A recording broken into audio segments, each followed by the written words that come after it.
event where we will be sharing and discussing the preliminary design for Yonge Street. Now, Yonge Street is quite literally the center of our city, and it also feels and functions like the heart of our city.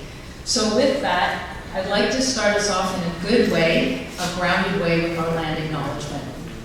The land we're discussing today is the traditional territory of many nations, including the Mississaugas of the Credit, the Anishinaabe, the Chippewa, the Haudenosaunee, and the Wendat peoples, and is now home to many diverse First Nations, Inuit, and Métis people. We also acknowledge that Toronto is covered by Treaty 13, signed with the Mississaugas of the Credit, and the Williams Treaty, signed with multiple Mississaugas and Chippewa bands.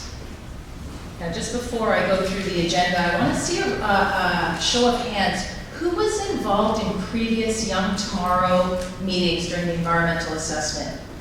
Okay, so we've got a few people that are familiar with the background. Who's new? Who's out for the first time? Well, that's something. Well, yeah, we're happy to have both new and previous participants in the room. It's very important. So on behalf of the City of Toronto project team, we're excited to be here with you tonight. My name is Malgosia Paitor. I work for the City of Toronto's Public Consultation Unit, and I will be facilitating tonight's meeting.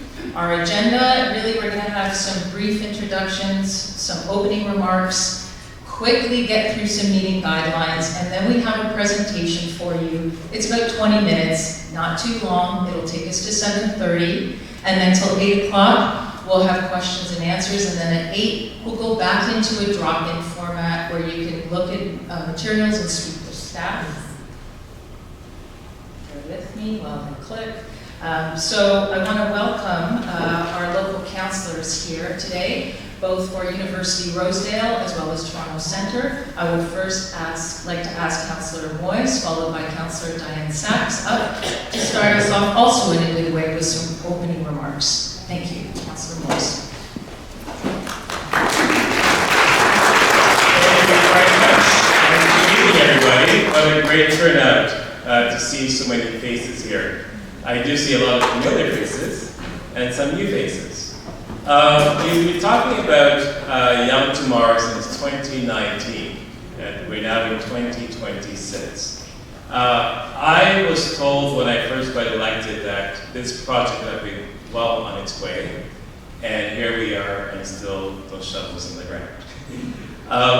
Many things happened since 2019. Of course, we had the pandemic, and then we have the Ontario line, which closed Yonge and Queen for several years now. I think I was told it's going to be 5 years, and then that pushed the project over to 2030.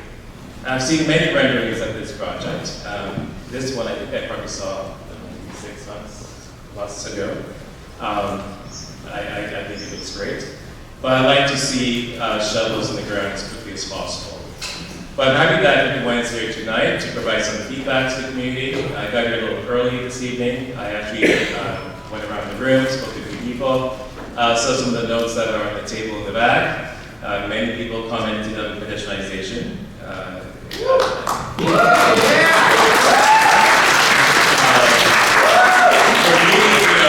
a big fan of pedestrianization, as many of you may know. I pedestrianized Market Street several years ago, still in the phase of non-permanency, but I'm hoping it'll be permanent over time. And most of you may have heard as well that we're looking to pedestrianize Church Street for 2 months of the summer. So again, that's something that is important to me, and I know it's important to you, and that's something I'll keep pushing forward. But I do feel that this project does need to move along and to stay on track as it should. I know that overhead though is Doug Ford and Bill 60. That has caused us some headaches in the city. I'm going to say not only on YongeTOmorrow but also in other parts of the ward. For example, Gerrard Street. We're supposed to actually do some work in Gerrard Street this past summer, and we had to postpone the work because of Bill 60, because we took clarification from the province. I know that we're still trying to make sense of what's happening here at YongeTOmorrow, but our goal, our objective is to actually have this in place in the way that the community wants it. And hopefully after it's put in place, we'll talk about pedestrianization. But we'll see what happens after that. So again, thank you for being here tonight. Thank you for participating. Thank you for giving us your feedback. And thank you to staff for organizing this event. I know that it takes a lot of work to actually put these events together. So thanks again.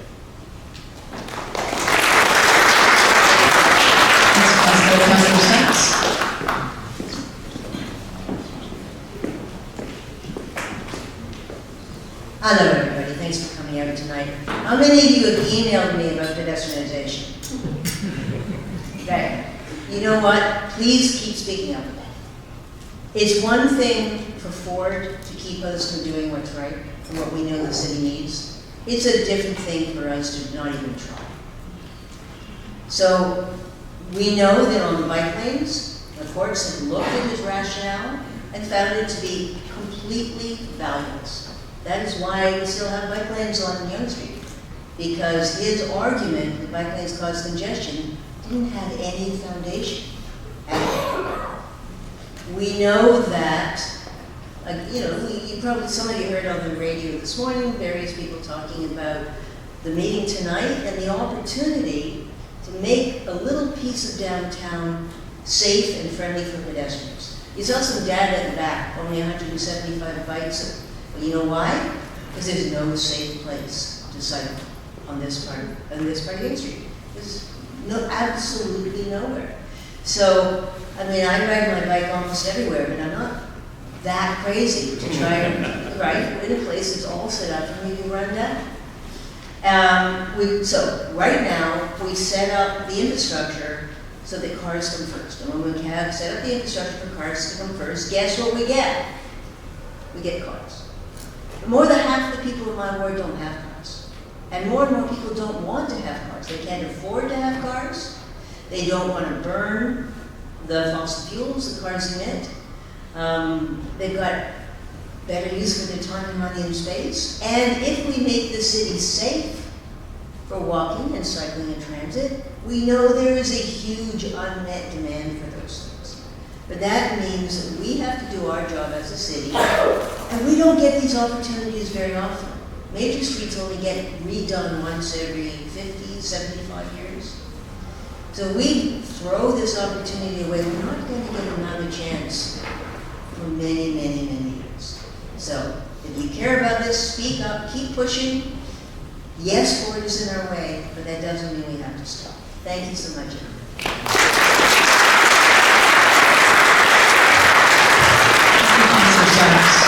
Okay, I'm going to get you to your presentation very quickly about just a couple of things. There's a lot more people in the room in terms of city staff. I'm not going to go through this list. You'll get a chance to meet some of the project leads during the presentation and during the Q&A. But you're here, staff is here. We've also got some of the consultant team here from Parsons and O2. And I also want to just touch on some meeting guidelines. Please hold your questions until after the presentation. It's only 20 minutes. We'll then have 2 floating mics. I'll go alternate between 2 sides and we'll come to you. We want to hear from as many people as we can, so I do ask that you expect to speak once and limit your question or comment to 1 or 2, okay? And if you don't have a chance to speak, we're still here. There's comment cards that you can fill out that we will follow up. We've got a webpage, email, contact information at the table, and so we do expect to hear from you. And I don't really need to speak to this slide, but I don't have to tell us all how to be respectful, but I am going to read this sentence. The City of Toronto is an inclusive public organization. Discriminatory, prejudicial, or hateful comments and questions will not be tolerated, and you will be removed from the meeting. Okay, so that's that piece. Let's put that aside. I want to introduce you to first Violetta Savage from Transportation Services. Vi is the project manager for the YongeTOmorrow project, and then we'll also be hearing from Nick Anadi, principal landscape architect with our consultant team O2. So first, Vi, over to you.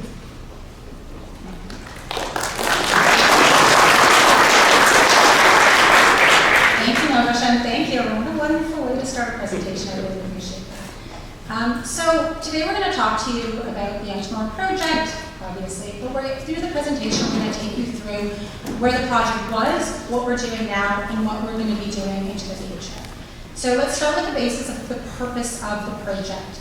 The purpose of the project is to increase pedestrian space and improve the way people move through and experience Yonge Street. So when we talk about the YongeTOmorrow project, the study area we're talking about is from College and Carlton down Yonge Street all the way to Queen Street. And the project includes 4 key components that we'll talk about today. We're doing a road redesign as well as road reconstruction work with that. That's above ground. Then below ground, we have aging infrastructure. The water main needs to be replaced. That is being paired with this project, bundling them at the same time to lessen disturbance. Then we're going to be looking at streetscape enhancement. So water mains, what's underground, what do we see above ground? What is it going to look like? And then we have an operational plan. Can everyone hear me in the back? Runs up, perfect. So a little bit of background about the project. So there was an environmental assessment done that was completed in 2022. And what an environmental assessment is it's a public infrastructure planning process where we look at what the opportunity is, what the problem is to solve, and then we create a variety of solutions and we evaluate them. This all results in a recommended design concept. The YongeTOmorrow recommended design concept was brought to council and adopted by council in 2021. EAs also include public consultation, including public meetings such as the one we're at today, advisory group meetings we had a website, we had email updates. Another piece that happened in the environmental assessment was various traffic operational strategies were explored for how the street could function from day to night. This included those potential pedestrianized areas, whether temporary or full-time. The solution was not made in the EA. This was deferred to this stage of detailed design, and that's what we're terming as part of the operational plan. The operational plan includes a bit more as well, as we'll see further in the presentation. But that's what this was deferred to into this detailed design stage. Quick look at the timeline. We talked about the EA that was completed. Councillor Moyes talked a little bit about that between time. We did some extra data collection. 2020 to 2022 was a difficult year. So we made sure we got additional traffic data that will feed into our future models. Then right now, we're in this design phase. So these larger infrastructure projects are done in phases. So we have the concept, then we do what we call a preliminary design, which is really looking at it from a horizontal level. Once we have that set, we can start looking at the design in detail at a vertical level. So what's underground, how does the infrastructure and utilities play with what we're proposing above grade? Part of this process is also public consultation, as well as we are going to report to council in 2027. Then that moves us to construction. Now I know we see that 2030 year there with an asterisk. So we'll know a little bit more about our construction schedule once we get to that detailed designing stage and we have more information about it. But what I will say is that these construction projects, there are a couple of key considerations we have to think about when we're talking about when they can go to construction. One of those is when there's other construction happening on site, we're very much adjacent, much like the asterisk you see up there about the Ontario. Another consideration we have to make is what's happening on parallel adjacent routes and make sure that we're talking to our colleagues in congestion management so that we're properly planning all this construction in the city of Toronto. So I mentioned we did some engagement work as part of the EA. We also did some early engagement work and some recent work for the detailed design. I'm not going to go fully over the slide, but we've done public life surveys, we've spoken to the businesses, we've engaged some of the youth through TMU and workshops, and we've also have what we call the Community Advisory Group. That's that CAG. And this is a bunch of different individuals from different perspectives. We've got residents, institutions, businesses, and interest groups on that, forming that group. And we go to them at key stages of the design for input and feedback. Which brings us to today, our public meeting. So I'll also say that a couple of key themes started to emerge from this consultation. And it's really people wanted to see what they wanted to see with Yonge Street and downtown. So they wanted people first on the ground. They wanted to make sure we maintain that flexibility. They wanted to make sure the space was functional. Greening, trees came up a lot as well, and public safety. So now moving into sort of what we see the vision for this design before we get into what the road design looks like.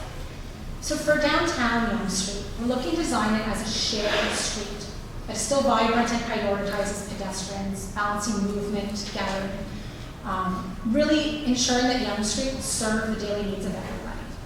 And so when we say shared street, what we mean is we're going to design it for slower speeds to be integrated by uses by pedestrians, cyclists, motorists, transit, but the pedestrians are still coming first. That's what we mean when we use that term shared street. And then on screen you can see a number of the objectives that were set in the environmental assessment that we're making sure our design is still meeting those objectives, such as mobility, livability, prosperity, and sustainability. Brings us to the road design. Most of you are probably here.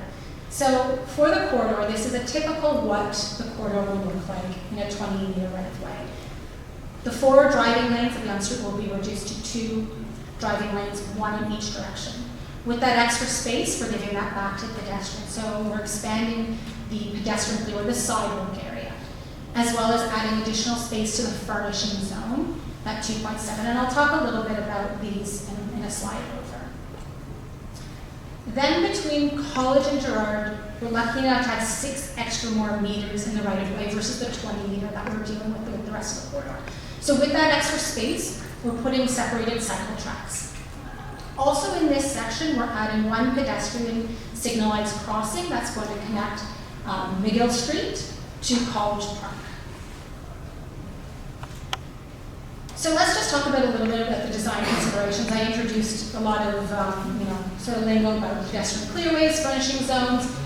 So we're going to dive into a little bit more detail what that means and what we're looking to plan and design for each of those road elements, street elements.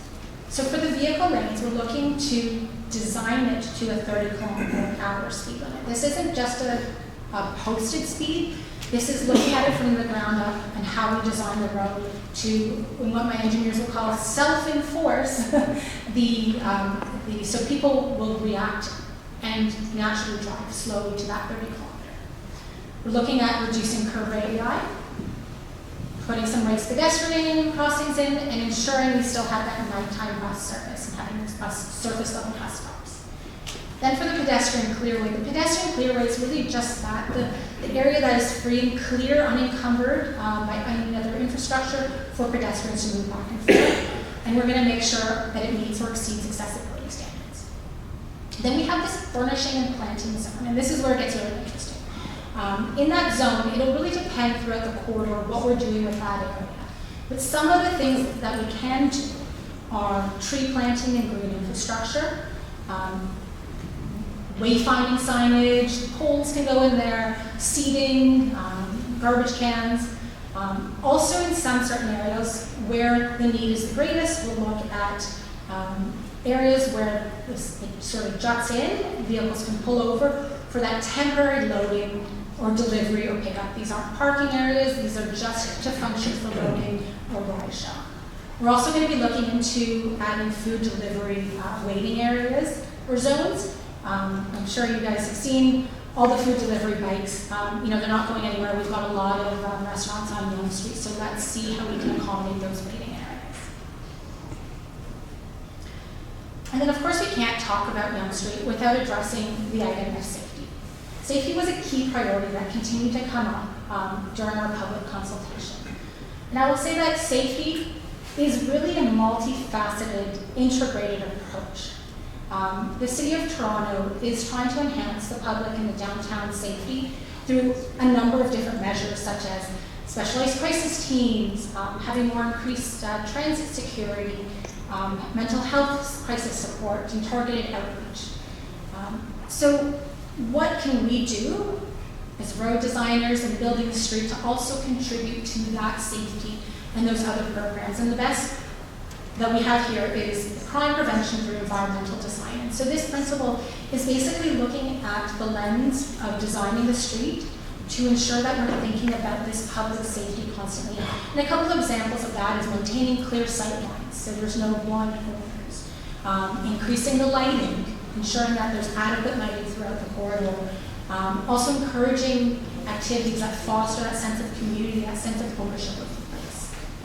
So that's one category of safety. The other category is road safety, making sure we're adherent to our Vision Zero and Complete Streets principles.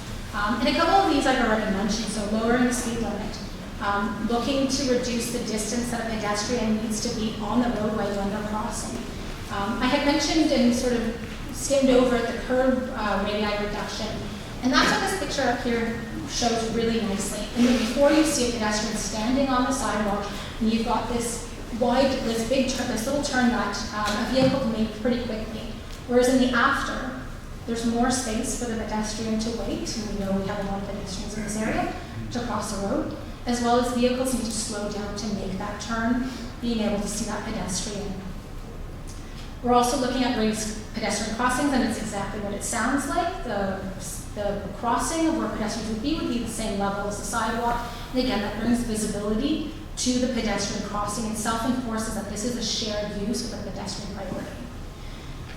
And another item that we're going to be exploring whether it is necessary, and if deemed necessary, where, is this idea of hostile vehicle mitigation.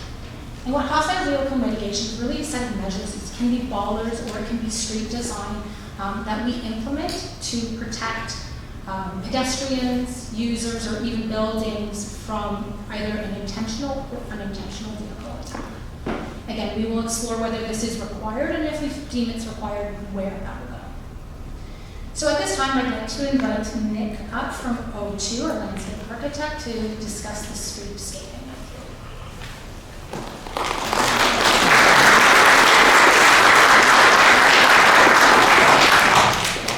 Great, thank you everyone. Let's talk a little bit about how we're thinking about treating the public realm. As I think we all know, Yonge Street is Canada's main street. It is the heart of the city.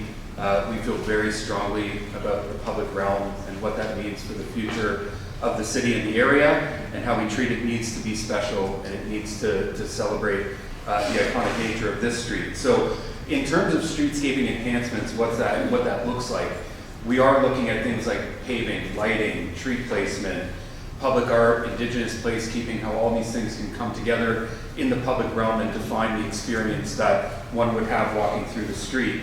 And we've really identified that through a series of anchor areas. And we spend a lot of time looking at data. We did a public life study to understand how people are using the street. Are people just moving? Are people lingering? Where is that happening? And how can we enhance some of these moments? And what we've identified is really that there are some key moments along the street that have been identified, again, through our on-the-ground research and analysis, as well as through data of where people are truly gathering and lingering. And what's important to understand is that historically, streets, even more than parks, were the areas where social life came to gather and mix and socialize with one another. And we want to bring those ideas back to the city today. And that's why these anchor moments are so important to us, and how we start to define the street and what it feels like. So we all know that between Carlton and Gerrard, we have College Park, we have the McGill Street Parkette. These are areas that are cultural anchors and moments that we feel could connect nicely into the street and become moments that perhaps are more green, but the way we celebrate that within that 2.7 meter furniture zone needs to be special and unique, and create again those moments where people can socialize, interact, sit under a tree canopy, or have unique events and other things that happen within that zone. We then identified, obviously, TMU and its innovation component. That is, again, a cultural anchor and a landmark that is not going anywhere, and a very unique opportunity to integrate college life, university, education, learning with the surrounding businesses in a really unique way. Again, to be designed, but this becomes a moment that we feel should be celebrated and becomes an anchor within the streetscape.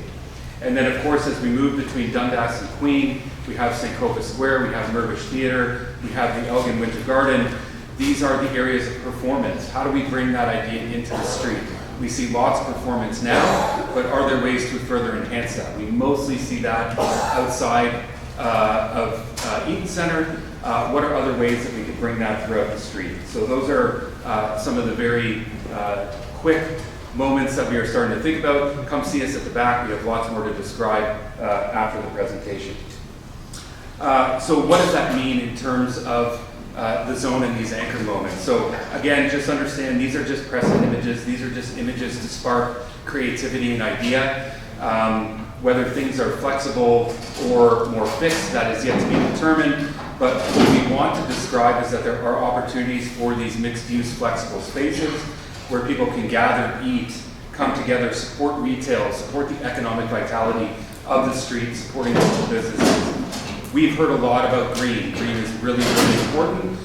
So again, the notion of where tree planting happens, ensuring that happens in the right way, in the right locations, to ensure ultimate success is really important.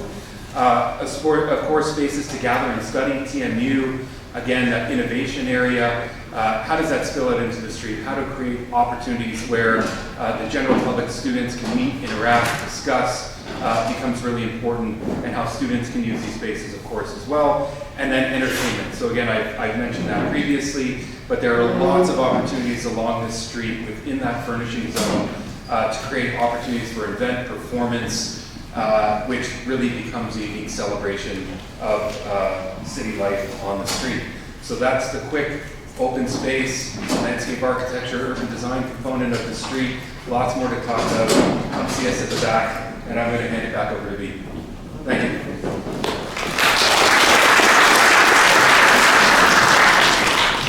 Thank you, Nina. I like how you were selling it like it's a transfer. Come see me in the back. So we had mentioned this operational plan throughout the presentation, so we just wanted to stop and talk a little bit about like what is an operational plan. So an operational plan is really the framework for how Yonge Street will operate and function once the design is implemented. So a couple of the key things that we're looking at including into the operational plan we talked about, so such as lane and curb uses. So we have 1 lane per direction shared use, some short-term waiting areas, load and pickup, but also intersections.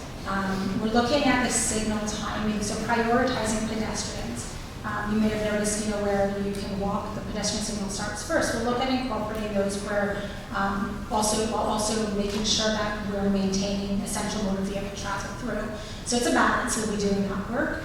We're also looking at vehicle lane turn restrictions. So for example, there can be no right turns on red as well. All of those changes are going to require changes to our bylaw plans, which we'll also make through this operational plan. And then with public transit, any of the cross streets, we're maintaining that transit, especially when it comes to the streetcars. We're not impacting that or making any changes. And then just for Yonge Street, we will have still the night bus time service, and that bus will stop in the lane. Another key component of the operational plan is special events. So we know that Yonge Street is home to some wonderful events throughout the year. We want to make sure that we continue to have those events, and that so in this we're going to design Yonge Street to be flexible so that it can be closed for events. So these temporary closures can be permitted not only for those events, but for other approved future uses subject to City Council approval. But right now we're looking at it through the lens of events. And so some things we're going to be looking at in that is, what does the permitting look like? What would the detour route be? Ensuring that we have still emergency access and that TTC, what do TTC activities look like? And that'll all be within the operational plan. So before we just go to next steps, I wanted to talk about construction. Truthfully, we're not there to have a fulsome discussion about construction because we're only at the preliminary design. And once we get into our detailed design, we have what we call our construction management plan that'll have a lot more details and information about how the construction is going to happen. But at this point, the city does recognize that there will be some impacts due to construction, such as noise or lane restrictions or service disruptions. So we did want to acknowledge that we are thinking of those mitigation measures for those impacts, such as early advance notice of any construction or service disruptions, maintaining pedestrian detour routes, looking at the noise and vibration, ensuring the site is clean. But the one thing I really wanted to point out here is that we're also going to have a dedicated field ambassador. So Field Ambassador is your one window into us, the project team, as well as the construction team. If you have comments, questions, or concerns, any issues that pop up, this person's information is available to you. You go to them and they have a direct line to the full construction team. So with that, I just wanted to talk a little bit about next steps. So following this meeting, we review all your feedback. It is important, and then we report out on that.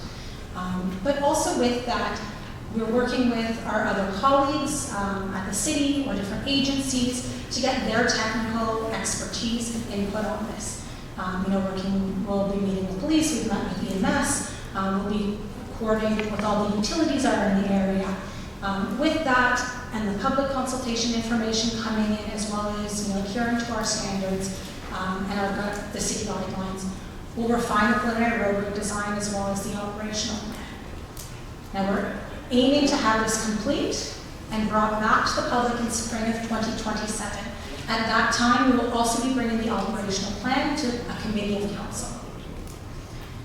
And with that, that's everything that I wanted to present to you today, but I will ask Natasha to come back so we can start our facilitated question and answer period. Thank you guys for listening.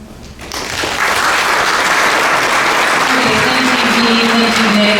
Very informative. Also, thank you all, because we receive your attention as a gift. So this is how the Q&A is going to roll. I have my colleagues here, Kelly and Emily. They have mics. We're going to go back and forth each side, trying to make it fair. If you put your hand up, I'm going to try and do my best to keep a queue here, and we'll bring the mics to you. So I see a question over there in my left, 5th row back, individual in white t-shirt. Sorry, it's like, I wish we, next time we'll do name tags. And remember, please, one to two comments tops, you got it. Hi, hello. I am for complete 24/7 pedestrianization of Yonge Street. Clap and cheer. And talking to the staff in the room, there was a lot of finger pointing on the issue. Oh, it's up to the consultants, it's up to the staff, it's up to this, up to that. At the end of the day, it all landed on the city councilor. And I was very disappointed to hear in the initial remarks that we should just kind of get over it and get shovels on the ground. I disagree. I think we should keep talking about it. The conversation is only going to get louder and louder, and I would love to ask Chris Moyes directly to please commit to keep on exploring the possibility of permanently pedestrianizing Yonge Street, not temporarily during events, but 24/7. I would love to see his commitment to look into the issue further and not move on just so we can get the shovels on the ground. Thank you. Thank you very much. There's two things going on there. I'm going to get a staff response to your request for pedestrian-only areas, and then Councillor Moyes, a quick response from you.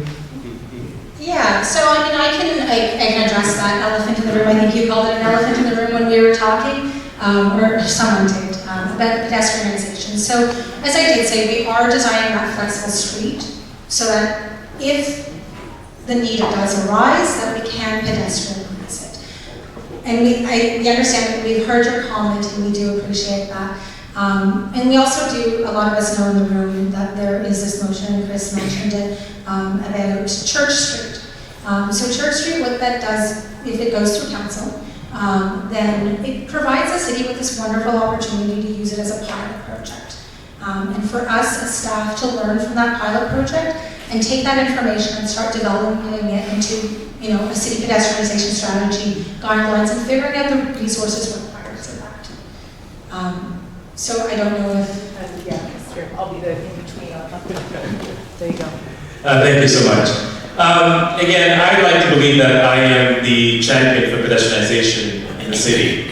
Again, I mentioned in my initial remarks that we have a pilot project on Market Street where we pedestrianized that street for the last, I think, 2.5, almost 3 years now. It is actually on the council agenda this week to extend the pilot project, and hopefully it will be permanent. I also mentioned too that we've been working very hard from Jessica is here with me, one of my staff members who've been on the file working for the last 6 to 8 months in actually pedestrianizing Church Street. And the city itself has never had a project like this before for such a long period of time. So we've been working with all city departments, the Clean Toronto Police, from transportation, waste management and others to make sure that this is successful and we can collect data from it. And in my remarks around YongeTOmorrow, I didn't say, well, maybe I was misunderstood.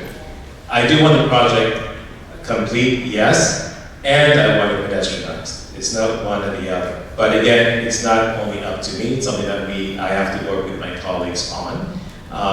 As again, Councillor Sachs is here, the ward boundary is Yonge Street in some cases, so I do need her support. You've got it. Just need 23 more people. But yes, again, like I am in full support of pedestrianization, but again, this is the early stages of many more steps, and hopefully with your support, that can and hopefully will happen. Great, thank you, Councillor. All right, can I have a hand up over here on this side? The fellow in the light blue shirt, right in the middle. Hi, I'm Jonathan. I live and work downtown. I'd echo the previous comment, but I don't want to repeat. I'd say Thank you. if we believe in a plan like this, I don't understand why we're waiting 5 years to even try it out. I work at College Park, and with the subway elevator construction, Yonge Street was 2 lanes for at least 3 years. Everything was fine, and it was even easier to cross the street. Why aren't we doing this summer with concrete blocks and planters? Thank you for your question, Jonathan. Time out.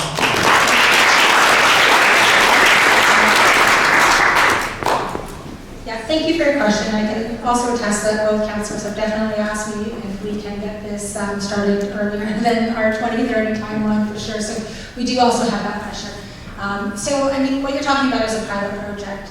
I will say right now, our focus is on the design to get the design out.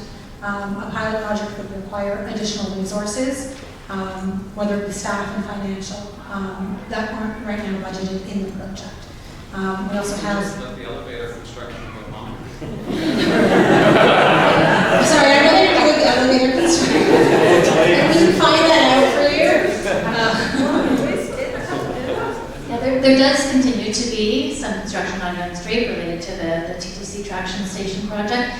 There will be a break in that project during the FIFA restriction in the downtown core, but that project will resume in the fall, so it's not yet done. So in terms of the timing of various projects, that's really important, and making big change across the city is to coordinate the projects so that the impact of projects makes sense for people living and working in the core, and that we don't do something that we then have to take away as a result of other work that's underway. So I guess just to wrap it up, it's not that the EA is said to do the 2 lanes, not the 4 lanes. So we're not studying whether or not that should happen or not, which is typically what a pilot does. We've done, lots of traffic modeling work throughout the EA, and those studies are all available online. So if that was your concern as well, I think your concern is two-pronged, but that we're not studying whether it should be 2 lanes instead of 4. We're now looking into the design. We're gonna, and I can't let it extend. I really want to get to the other side of the river. Thank you for the question. Okay. Up front, and then the person in blue will get back. So, person in plaid. And if you're okay with it, absolutely introduce your name because it's easier for staff. I'm Will, I'm a student, website student, I'm usually recommend that. And my question is, assuming the emergent vehicle has passed through Yonge Street post reconstruction, what's the procedure for that? Let's say a car cannot turn in the middle of traffic in this way.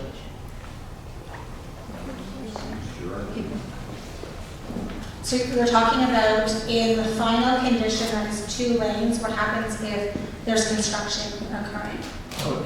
Emergency vehicles, yes, okay. So we have, throughout the whole process, in the EA, and now we have engaged with emergency service planning, and there are a few things that we can add into our design. Like we're looking at some areas for roll curbs, and that allows cars to get out of the way in safe areas, storage, like the I call them lay-by, but those temporary areas, and EMS have not expressed a concern. They've just expressed asking for these items to be incorporated into the design, and so we're working very closely with them on that. Okay. front. Nice to meet you. Thank you.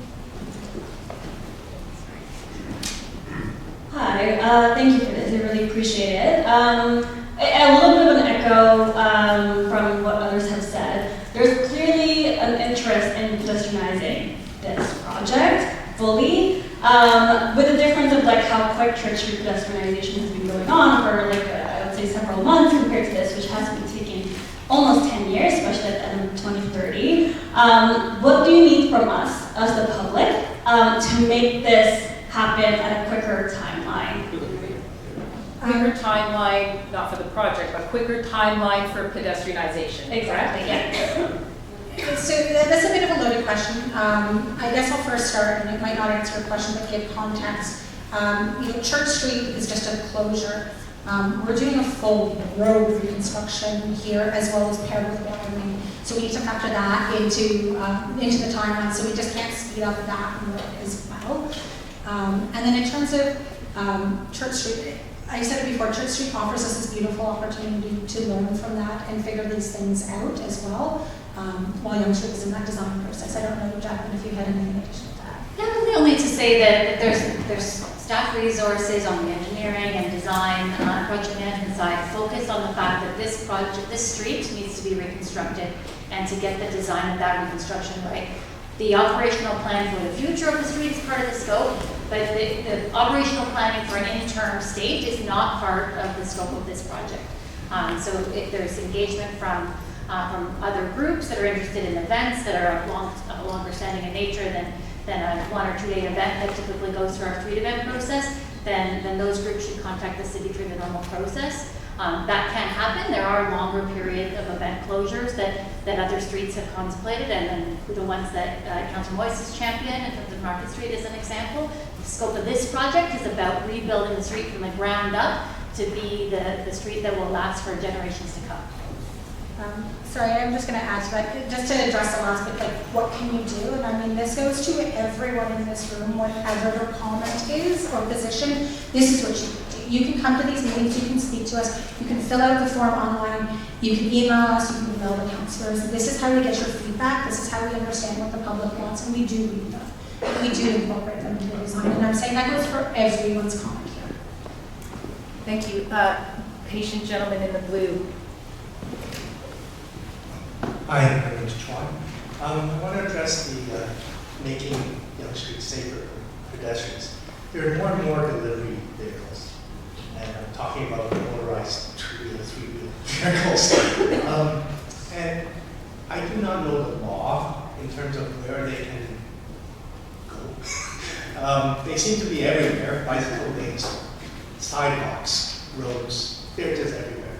And during rush hours, meal times, there are going to be more and more of them. And they're not safe for pedestrians. They're not safe for cyclists.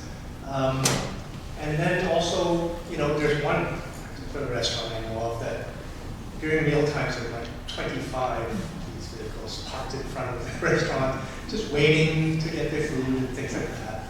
So I don't know if you're going to make any areas for these places to park, these vehicles to park. Yeah, so I guess this is a two-prong. I'll take the first that is specific to the YongeTOmorrow project, and then I can hand it over to Jacqueline about work that the city is doing in terms of this.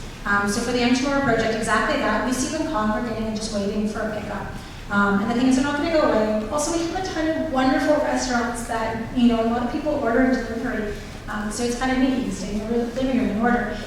So what we're going to look at is having designated waiting areas for them. So this isn't bike parking, this is waiting areas, because that's what we see where they're congregating. They are just waiting for the next pickup. So as part of the design, we're looking at incorporating some of those areas for that short-term waiting. Also with the shared street design, we're slowing it down, right? So vehicles should be whipping through here. They should be on the roadway as that shared use. But I'm going to pass it over to Jacqueline now to talk a little bit more about those city policy around that. And I will say that your comment is a really good indication of why a fully pedestrianized street may not be right here. And part of the considerations, perhaps why council did not direct us as part of the design at this stage. Because in accommodating the loading and deliveries includes loading and deliveries by e-vehicles and e-bike vehicles or other various modifications that you see on the roadway, some of which frankly are legal and some of which are not. And having space on the roadway for those vehicles to operate away from pedestrians, but in a slow environment so that they're mixed with larger vehicles that are, you know, the normal sorts of vehicles we're used to. That's part of the reason why having one lane in each direction for those slow travel to serve the street and people who use the street in that manner is helpful. I will say that the city has some micromobility policies under development. It's a very challenging, complex world because the province and the federal government have regulatory powers over what types of vehicles are legal. The city can't enforce the use of vehicles. The police do have some enforcement powers, but it's not generally where police put their resources. Obviously, we want our police to be enforcing crime and other things that have more detrimental effects. So I will say we're not done on solving this issue. Most certainly, we need to figure out ways to manage in a world where micromobility devices of various types at different speeds and a very quiet nature. They need to have a space in our streets, and a slow shared space with other large vehicles might be that space. I didn't finish. Are we going to enforce rules? Because I find that none of this is enforced. Okay, so the secondary question is there enforcement along with the design consideration for e-delivery vehicles? As I did mention, the city has limited enforcement abilities over e-delivery vehicles, micromobility delivery vehicles. That is something that there are some regulations the province and the federal government have in their power and don't have active enforcement on city streets. There are some aspects of it that the Toronto Police could enforce but don't have resources dedicated to that. The design of our streets to serve the various types of vehicles is the best way that we can, through infrastructure, support safe streets. Okay, we're going to go over to this side of the room. Let's start with the front here. Plaid shirt first. Sorry, thank you. And then next time I'm back, we'll go to the back. Hi, Richard. I'm curious, in terms of the concept of a shared street that prioritizes pedestrians to the greatest extent possible but has some limited access for other vehicles, are there any examples you saw, either nationally, internationally, that kind of took the concept a bit further than what's being proposed here? In terms of a shared street design? In terms of a shared design that still allows access for other vehicles, as was just mentioned, we may need, but gives more priority that gets us further down the path towards pedestrianisation. So somewhere between a shared street and a pedestrian. Nick, Giannis, from our team, were there any examples internationally that you guys have looked at? Yeah. Yes. So, I mean, there is lots of examples of shared street environments, and some of that goes into a bit of the operational plan and how you deal with that. Again, there are good examples. It's just a matter of how far you push that spectrum, right, of allowing full-time traffic or not. But there are examples of streets that, only have dedicated times for servicing and loading and deliveries and things of that nature. And then at other times, those streets do not allow vehicles to come onto the street, and they have to take other routes and detour around. So there are examples of that. It's just a matter of, how far on the spectrum, that's willing to be pushed in a project like this. But we have studied lots of precedents around these. I mean, lots. We've all talked about them. So they're out there. It's just, how is that done? How does that relate to the traffic patterns? There's a whole traffic model that's going into the work behind the scenes. So there's a lot of gymnastics at play there. But there are examples around the world and in Canada too, I would say. If I may add, Nick, we do not need to go international. There are a lot of examples, even right here in North America, in Canada, in Ottawa, for example, Vancouver, and so on. So there are examples quite close to us. It's more a matter of how we contextualize those and how we design for those, and how we eventually get to that. The city has been doing a great job in terms of transforming a nice grid network that was developed primarily for vehicular traffic, and now accommodating the change that we see in mobility. In fact, just before the meeting, I was reviewing some data that the team put out from the last 35 years of Transportation Tomorrow survey, as they call it. It started in 1986 in the city of Toronto. recording data about how people move around. And it's quite striking, the change in the use of Yonge Street over these 35 years, since 1986. So we see a lot more of pedestrian activity, a lot more cycling and so on, and that's how the streets get transformed. And the city is doing a great job. We've seen it in a lot of streets. Great, thanks, Giannis. Giannis is actually part of the consultant project team from Parsons. And so, yeah, we're going to move over here, and to the gentleman with the blue sweater, I'm looking right at you. I really, I wish we had like name tags. Yeah, Emily's coming right around to you. I'm going to go another route here. Please. For those areas where you have the bike lanes, and I imagine part of that plan includes bike lanes near the sidewalk, or is that it? Okay. I live a young employer. Okay, just as an example. The people making a right onto Bloor, going north on Yonge, right? You can't turn on a red light. You can only turn on a green light, and then there's like non-stop pedestrians, right? So you're waiting. And just when you got a clearing, then you get this e-scooter or whatever coming by, behind you like this, right? And what happens is you hold up the traffic throughout Yonge Street, and this is part of the congestion with the bike lanes. If someone, I'll say, use their brain, if they can merge the bikes at the right turn lane near the intersections, you would solve a lot of the congestion problems. Okay, so this is a good point. So if we could just speak to the conflict at turning movements and what considerations we're making for that as part of, sorry, we're not at Yonge and Bloor, but as part of the section between Queen and College. Yeah, so really intersection design and the conflicts, and that's part of that operational plan that we talked about, whether we're doing some turn restrictions or not. And I kind of breezed over that, like we're looking at this in the operational plan, but already has been mentioned what's happening behind the scenes is we're going to be doing extensive traffic modeling work to see what does that mean and what do we do. And that's why we haven't gotten to that next step of that traffic modeling, is because we need to figure out what that pattern looks like, what the alternative routes are for vehicles when there are turning restrictions, and how does that impact traffic. I'll say that though we also have to keep the objective of the project in mind, which is, pedestrian focused as well as safety. And you bring up good safety concerns as well for pedestrians and cyclists, and it's definitely going to be something that we consider in that signal timing and the turn lane restrictions, as well as vehicle routes moving around. Great. Can we have a question right at the back with the white sweatshirt?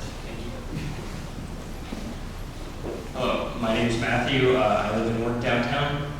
I just want to echo first my support for pedestrianization as well. But second of all, if that doesn't happen and it ends up as a shared street, I've seen shared streets elsewhere quite a number of times, and they do often work well if designed properly.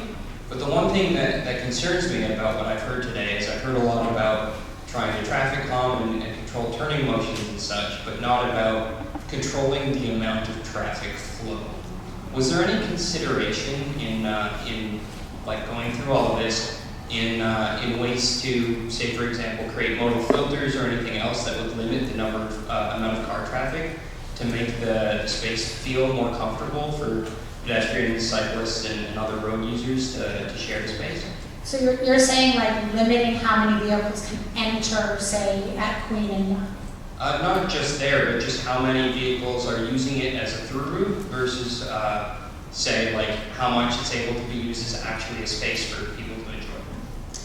Right, so I mean, the traffic modeling does show that like a lot of people, and just from speaking, that people are making more destination trips versus through routes. And this principle of slowing it down, naturally people will not choose to use that. There's also right now, there's a lot of signals already on Yonge Street. So some people might choose instead to take University. And this is what we're finding is sort of already naturally happening. By putting these additional measures in, like the raised pedestrian crossings, the 30 kilometers, we're slowing it down so people, won't want to use it as a through route, but we're not limiting, access to businesses that, rely on these servicing to come through to Yonge Street. second row. I think we're also following the data, because the data that we have on volumes of traffic on Yonge Street demonstrate that less people are driving on Yonge Street than are walking along Yonge Street. It's not a main through route. That doesn't mean that we don't need to pay careful attention at intersections, as the gentleman and we have described, to make sure that conflicts are managed well and that flow can still happen. But there's only, I believe it's about 450 vehicles in a peak hour, whereas there's 2,500 pedestrians in a peak hour. So we know that the, per direction, and I would say that the, so that demonstrates the fact that it's not a main arterial in the same way that some of the other main arterials in our core are functioning at, which are multiple times that amount of vehicles per hour. Second row, very patiently waiting, yes. Thank you. Quick question. Can you explain the benefits of only having the bike lane on one segment of the street, and then what happens to that bike traffic? Did everybody hear that in the back? I can repeat it. So she's asking us to explain the benefits of only having cycle tracks between our area of College and Gerrard. And I will say the benefit is we have the space to do it there. And what happens to bikes? Yeah, so I mean, we've also looked at where we can connect to other cycling infrastructure. So I mean, they just happen to coincide that we do have the space for them to make a separated cycle track, so that we do have that space, so it is cycled separately, a little bit more protected, and it does connect in with the rest of the network. But eventually it gets fast into the shared Into the shared street, yeah. So that'll be part of the design in terms of working with our engineers and our designers and making sure that those mergers are properly leveled in, and providing that space and awareness to drivers as well as cyclists that this is a merge zone. Great, thank you. First going to go back over here. Yes, gentleman with the yellow leather jacket. And Kelly's making it over to you. Hi, my name is Eric Barbarian. I'm Barbarian Steakhouse on Elm Street. Thank you. I'm concerned, this is a massive plan. And I remember in 2019, the budget was $74 million for construction back then. And you've included a whole lot of operational expenses here. And as a member of the BIA and a guy who pays, I don't know, $4,000 or $5,000 a year, every year, I want to know where the city is on its both capital budget and the operating budget, because it's going to be significantly more, and you've described a whole lot of activity, and I don't know if BIA can afford it, and where's the money going to come from, and for how long. That's what I think. Thank you, Aaron. Thank you. So I can start and I can jump in. So yeah, that was the estimate in the range of 70 million during the EA process. That's done in a Class D, so we don't have all the details yet. We won't have a full construction estimate until we get into the detailed design phase. The other thing is you said that there's a lot of operational stuff. Well, the operational stuff is just, it's traditional city operating budget. This isn't a budget we're going to ask the BIA to do. So when we talk about the operational plan, it's signal time. We need to time the signals anyways. We're talking about enforcement that happens. We have enforcement that happens anyways. We have litter collection that happens anyways. There won't be an additional cost from the operational plan right now for the items that we're talking about. You show like music and all these events and things. I'm just curious, if that's part of the design plan, will that be part of the ongoing budget? I'd ask the councillors that.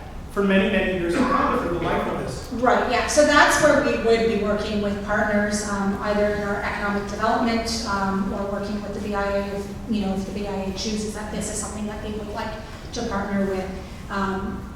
But we've got like street performers coming on the street anyways, right? So maybe those areas are that busking zone. And we look at how we permit that area for that busking. Maybe those activation zones, a business wants to put a cafe in that area. There might be a cost associated with that, but it's about an enhancement and working together as partners. You're absolutely right, though. The operational plan has not yet been costed, and so considerations like that is an important part of the next stage. The design of the street at this moment is intended to be conducive to more programming. Who pays for that programming is going to be a question that needs to be thought through. And we don't want to overpromise. Right now it's exploratory, we're seeking feedback, and more will come back to the public once the feedback has been held, and more information about costing of these proposals is available on the operational side, which has not yet been done. Important questions. We're going to go back over to here, right at the back, white shirt, last row. Emily's kind of coming up right from behind you. Don't be startled. She's almost there. Awesome. Good evening. Does the YongeTOmorrow scope include to look at back lanes, side streets as part of the traffic equation? A good question. It's asking if YongeTOmorrow includes the laneways. No, the YongeTOmorrow is focused just on what we call the right-of-way, and that's the space that the city owns on Yonge Street from building face to building face, as we are tying it with underground infrastructure works. Great. So folks, it is 8 o'clock, so I'm going to say we take one more question here, and then we're going to go back into the drop-in. So we went right in the middle there with the blue sweater and the lovely scarf. Yeah, you got it. It's all you. Hi, I'm glad to see that there's a nod to accessibility in your presentation today. I think you referenced some ramps and a few other little things. Can you talk a little bit about the lay-bys that you have planned and how far apart they are, bearing in mind how people qualify for Wheel-Trans or even parking permits and the limitations to mobility? Can you address that and where you plan to place those lay-bys? Yeah, so I mean, I can't outline them all exactly. Their proposed ones are on the big roll plan that we call in the back. So we've got those proposed where we would have those lay-by areas. But I will also say Wheel-Trans is allowed to just stop in the lane to load and unload. Board and deboard. But you know, we will look at the design of those lay-bys, considering accessibility as well, like whether we do a roll or a curb or just a regular like 90-degree curb that is required for ramps. That definitely will be a consideration, and I'm happy to take you through where they are currently proposed to be located. Okay, and then last question over here. I'm looking right at you. Yeah, thank you. Hi, my name is Daniel, and I do want to say, budget aside, that this project has a lot of promise and potential. A lot of people have told me and others that Yonge Street has been in disrepair and in decay for the last few years, so this is a great potential revitalization. My question is, good design is only as good as the safety and security of the people who use it. Can you elaborate on what measures are being taken to ensure that this beautiful grand pedestrian plaza is not going to fall into social disorder? Are you consulting with security experts or people with the Toronto Police to ensure that this potentially beautifully designed strip will be safe, secure, and enjoyable? Thank you. So that's about, the question is about making sure that the road is safe once it's opened up and we finish this design. So I can put that into a couple different categories. The first is how we design it and making sure we're adhering to those principles of no blind corners, making sure that we have the proper lighting in place, designing it to make a sort of sense of the community of the area. So that's one facet, how we design it. The other facet is, as part of that design, yes, like in the EA we spoke to police, we'll be meeting with them again to talk specifically about this area. And then another thing that I would say that is in our control in terms of transportation services, because there are other wonderful initiatives in the downtown core specifically that are talking about public safety, but I'm talking about what we can do as transportation. The last one is maintenance. So we are also working very closely, not just, let's design this and then let's walk away. I've heard time and time again from individuals that maintenance is important. So we want to make sure that whatever we're putting here can be maintained. And that's working with our operations and maintenance department at Transportation Services. Agreed. If we put it in and we maintain it, it starts to build that sense of ownership. Working towards our contribution as Transportation Services to public safety. I'll just add, that's a great answer, Violetta, but the material choices is really important in this discussion because we want high quality materials, but we want materials that we can have on our shelf within an operations and maintenance yard, so that when pavers are taken up because there's a utility cut, because there will be as the area continues to redevelop, that can be replaced and you don't have ugly and accessibility challenged in terms of asphalt patching. Those issues we don't want to see. We want it to be maintainable on the go forward for both capital work as well as the proper sweeping and washing of the street and keeping it tidy and for all of those other reasons. That's great.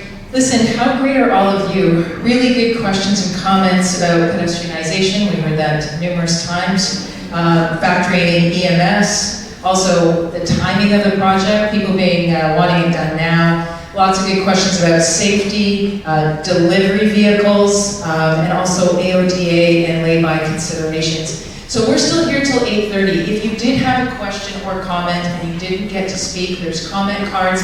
Come grab staff. We're here to record because there is a record of all the feedback we've received here tonight. Make sure you're on the project mailing list and you'll get a copy of the report.